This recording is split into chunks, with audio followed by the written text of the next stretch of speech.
दोस्तों, अगर पूछा जाए कि मुगल साम्राज्य में हिंदुस्तान का सबसे फलने फूलने वाला, सबसे उपजाऊ और सबसे अमीर प्रांत कौन सा था, तो वो था बंगाल, जिसमें आज के बांग्लादेश, बिहार और ओडिशा राज्य शामिल थे। इस प्रांत की सारी शक्तियां बंगाल के नवाब के हाथों में होती थी। वो ही यहाँ के कर्ता धर्ता थे। मुगल काल से ही बंगाल अपने प्रसिद्ध कपड़ों, रेशम और नमक के लिए खूब जाना जाता था। इन सब चीज का यूरोप तक निर्यात किया जाता था। शायद इसलिए ही अंग्रेजों ने सबसे पहले यही अपनी धौंस जमाने के लिए सारी शक्तियां लगा दी थी। फिर क्या होना था, देखते ही देखते पूरे भारत में मुगल साम्राज्य की जगह अंग्रेजों ने ले ली और इसकी शुरुआत हुई एक युद्ध से, जिसे प्लासी की जंग कहा गया। आखिर उस युद्ध में क्या हुआ था, तो इनकी कलम से बयां करूंगा वो मंजर जिसमें अंग्रेजों ने युद्ध के मैदान में अपनी पहली जीत दर्ज की। ब्रिटिश ईस्ट इंडिया कंपनी ने 1690 के दशक में कलकत्ता में अपनी नींव रखी। यहाँ व्यापार की अनंत संभावनाओं को देखकर वो यहाँ अपना व्यापार बढ़ाने लगे। इसके लिए ब्रिटिश कंपनी मुगल सम्राट को बंगाल में स्वतंत्र व्यापार करने की अनुमति के बदले प्रतिवर्ष मात्र 3000 रुपए यानी 350 पाउंड देती थी, जबकि उस समय बंगाल से होने वाली कंपनी का कुल निर्यात प्रतिवर्ष लगभग 50,000 पाउंड से भी अधिक का था। अब आखिर ऐसा कब तक चलता। बंगाल के नवाब और कंपनी के बीच तानातानी दिन ब दिन बढ़ने लगी और अंग्रेज यहीं तक नहीं रुके। उन्होंने नवाब का अपमान करने की भी कोई कसर नहीं छोड़ी। फ्रांसीसियों की तरह ही अंग्रेजों ने कभी भी नवाब के प्रति सम्मान की भावना नहीं रखी और न ही अंग्रेजों ने नवाब के राज्याभिषेक के समय उन्हें कोई कीमती उपहार दिए। और एक अंग्रेजी लेखक ने तो यहाँ तक लिखा कि एक बार तो अंग्रेजों ने बंगाल के नवाब को अपने ही प्रांत में उनकी कासिम बाजार की फैक्ट्री दिखाने से इनकार कर दिया। उस समय तक अंग्रेजी और फ्रांसीसी व्यापारियों के कंपटीशन के कारण अपनी अपनी बस्तियों की घेराबंदी करके उसके भीतर अपना कारोबार चलाते थे। नवाब ने उन दोनों को ही ऐसा करने से सख्त मना किया। इसमें फ्रांसीसी तो मान गए, लेकिन अंग्रेजों ने इस पर कोई ध्यान नहीं दिया, बल्कि उन्होंने तो कलकत्ता के किले की मरम्मत और उसके चारों ओर एक खाई खोदने का काम जारी रखा।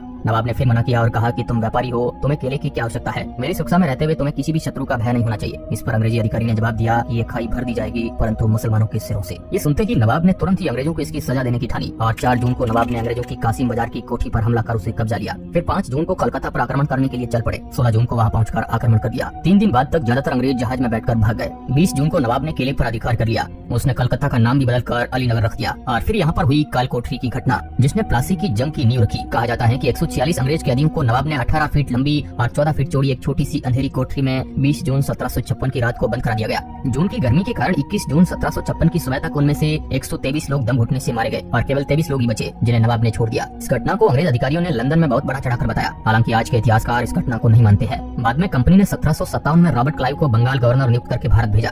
फिर 1757 में अंग्रेजों और नवाब सिराजुद्दौला के बीच एक अलीनगर की संधि होती है, जिसकी शर्तों को न तो नवाब ने माना और न ही अंग्रेजों ने, बल्कि अब अंग्रेज धोखे से नवाब सिराजुद्दौला को गद्दी से हटाने की साजिश करने लगे, जिसमें अंग्रेजों का साथ दिया मीर जाफर ने, जो सिराजुद्दौला का ही सेनापति था। इसके बाद दिन आता है 23 जून 1757 का। रॉबर्ट क्लाइव अपनी विशाल सेना लेकर बिना बताए ही प्लासी के मैदान में आ जाता है। प्लासी मुर्शिदाबाद के दक्षिण में 22 मील की दूरी पर एक ग्राम था। फिर नवाब सिराजुद्दौला भी अपनी सेना सहित क्लाइव का मुकाबला करने के लिए निकल पड़ा। सिराजुद्दौला की सेना में 50,000 सैनिक थे, लेकिन उनके सामने अंग्रेज सेना में केवल 950 यूरोपीय पदापी, 100 यूरोपीय तोपची और 50 नाविक और 2100 भारतीय सैनिक थे। नवाब सिराजुद्दौला अपनी बड़ी सेना के सामने छोटी सी अंग्रेजी सेना को देखकर बहुत खुश हुआ, पर उसे क्या पता था जो सेना उसके पीछे खड़ी है वो असल में उसके सामने है। बस वक्त इतना था कि युद्ध शुरू होते ही वो आगे और पीछे दोनों जगह से मात खाने वाला है। नवाब ने अपनी सबसे आगे वाली टुकड़ी का नेतृत्व मीरमदान और मोहनलाल को दिया। फ्रांसीसी भी अंग्रेजों के खिलाफ लड़ रहे थे। युद्ध की शुरुआत में ही इस टुकड़ी ने बहुत दमखम दिखाया और लगातार अंग्रेजों का सफाया किया। इससे डरकर एक बार तो रॉबर्ट क्लाइव को भी झाड़ियों के पीछे छुपना पड़ा, पर बाद में अंग्रेजों ने फ्रांसीसियों को परास्त कर दिया और मीरम खान भी लड़ता लड़ता मारा गया। अब सिराजुद्दौला की सेना की मजबूत कड़ी टूट चुकी थी। सेना का मनोबल भी टूटने लगा था। सिराजुद्दौला की पूरी सेना उसके सेनापति मीर जाफर पर आश्रित थी। अचानक सिराजुद्दौला ने देखा कि उनकी अधिकांश सेना, जिसका दाहिना भाग दुर्लभ राय और बायां भाग मीर जाफर संभाल रहे थे, वो अंग्रेजों से मिले हुए हैं।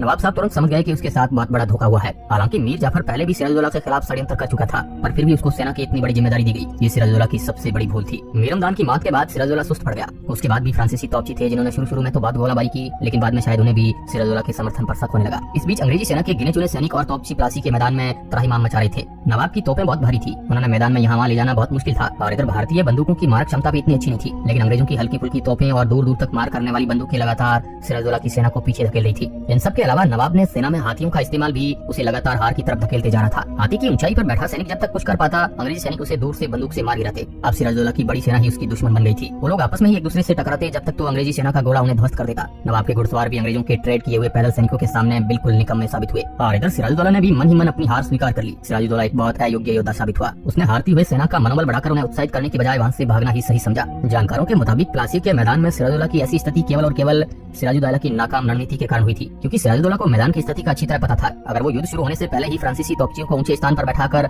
वहां से गोलीबारी करके अंग्रेजों पर बहुत अच्छा दबाव डाल सकते थे, लेकिन फ्रांसीसी तोपचियों को सही रणनीति न जाने की वजह से कुछ समय बाद युद्ध का मैदान छोड़कर भाग गए। अब सिराजुद्दौला को भागने के अलावा कुछ भी सूझा तो वो भी अपनी जान बचाना। अंग्रेजों के गोलों के बीच से बचकर वहां से भाग निकला, पर शायद ये भी इतना आसान नहीं था। वो राजमहल के पास जाते पकड़ा गया।